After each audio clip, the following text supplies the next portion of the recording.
நம்ம பாதாம் பிசிறு ஜூஸ் செய்ய போகிறோம். ஃபஸ்ட்டு பாதாம் பிசிறை நைட்டே 8 மணி நேரம் ஊற வச்சு எடுத்துக்கணும். அதை ஊற வச்சு எடுத்துக்கிட்டிங்கன்னா உங்களுக்கு பார்க்க இந்த மாதிரி இருக்கும் ஜெல்லி ஆட்டம்.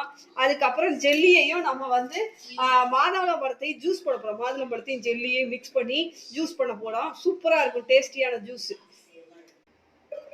மாதுளம்பழத்தை கொஞ்சம் கொஞ்சமாக நீங்கள் போட்டு வச்சு மிக்சியில் அரைக்கணும். பாதாம் பிசிறை வந்து நம்ம மாதுளம்பழம் அரைச்சி வச்சுருக்க ஜூஸில் வந்து மிக்ஸ் பண்ணுறோம்.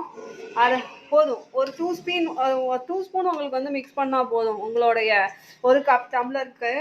ஸோ ரொம்ப டேஸ்டியாகவும் சுவையாகவும் இருக்கும். பாதாம் பிசிறு வந்து உடம்புல இருக்கக்கூடிய ஹீட் எல்லாம் ரொம்ப கம்மி பண்ணும். உங்களுக்கு வந்து வேறு ஏதாவது ப்ராப்ளம்ஸ் வந்து வயிற்றில் இருந்தால் கூட யூரினரி ப்ராப்ளம்ஸ் எல்லாத்தையுமே வந்து க்யூர் பண்ணும். ஸோ ரொம்ப உடம்புக்கு வந்து நல்லது. ஸோ குளிர்ச்சியையும் கூட்டும். ஸோ இதை வந்து நீங்கள் சம்மர் ட்ரிங்காக சாப்பிட்டிங்கன்னா வெயிட் லாஸ் பண்ணிக்கலாம். வெயிட் லாஸும் நல்லா ஆகும்.